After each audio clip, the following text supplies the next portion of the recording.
bold and brave. It was almost summer on the island of Sodor. All the engines were busy. They were looking forward to the start of the holiday season. One morning, Sir Topham Hatt came to the sheds. It's time to get the seaside station ready for the summer visitors. Thomas, you are to pick up the deck chairs and windbreaks and take them to the beach. Yes, sir, tooted Thomas. And he hurried off happily.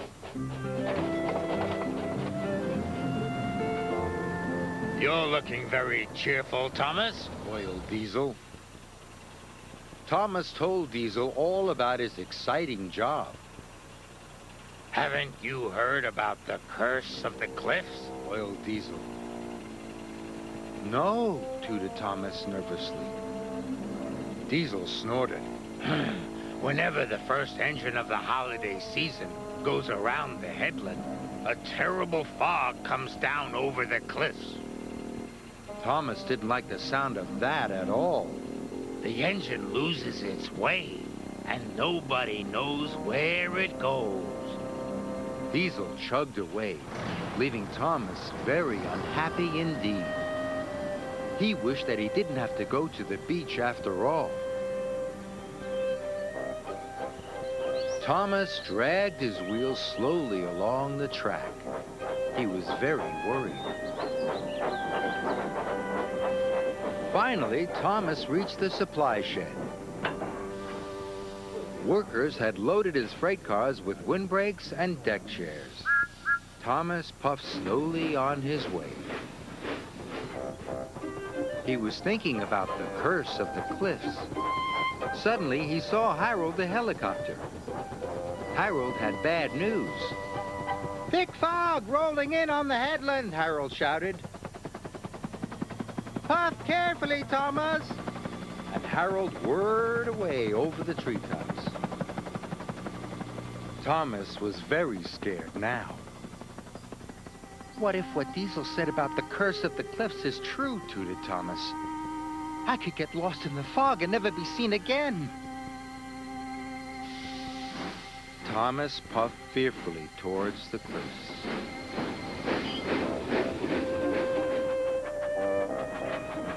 Thomas was approaching a tunnel when he saw Ben. Ben looked unhappy. What's the matter? Asked Thomas kindly. I was enjoying myself until I met Diesel, said Ben unhappily. He told me a monster lives in the tunnel. Now I'm too scared to go through. I'm sure Diesel can't be right about the monster, Thomas said. Why don't I go into the tunnel first? Then you can follow me. Thomas puffed slowly into the tunnel. He heard a strange noise. Must be brave, he told himself. Thomas was determined not to show Ben he was frightened. He screwed up his courage and puffed slowly on. Then the noise grew louder and louder. And suddenly Thomas saw two eyes peering at him. Now he knew that Diesel was right. Bust my buffers, wished Thomas. There is a monster. Thomas wanted to go back, but he couldn't. He had to help Ben. Must be brave, he chanted. Thomas had to go forward. But as the smoke started to clear, Thomas saw that the eyes weren't eyes at all. They were lights. And the thud, thud, thud wasn't a noise made by a monster. It came from a machine beside the track.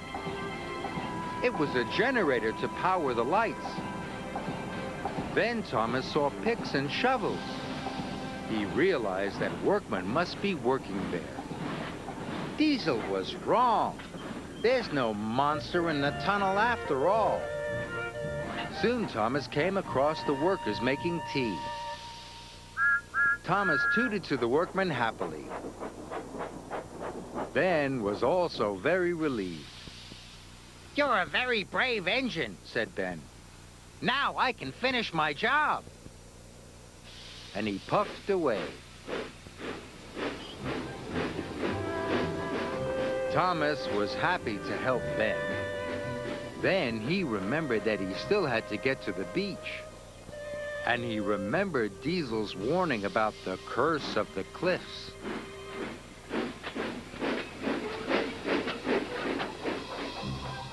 Thomas felt very nervous as he puffed towards the headland. So nervous that he stopped. I can't go any further, Thomas tooted, and he began to reverse away from the cliffs. Then he had an idea. If Diesel was wrong about the monster in the tunnel, maybe he'll be wrong about the curse of the cliffs, he puffed. He started to go forward again. I'm not afraid, he chuffed, as he steamed carefully through the mist. Suddenly, the mist rolled away, and the sun came out. Thomas saw that the cliffs were beautiful. Diesel just wanted to frighten me, Thomas whistled. Soon, the seaside station was up ahead. At last, Thomas reached the station on the other side of the headland. Thomas knew that soon the beach would be filled with happy vacationers.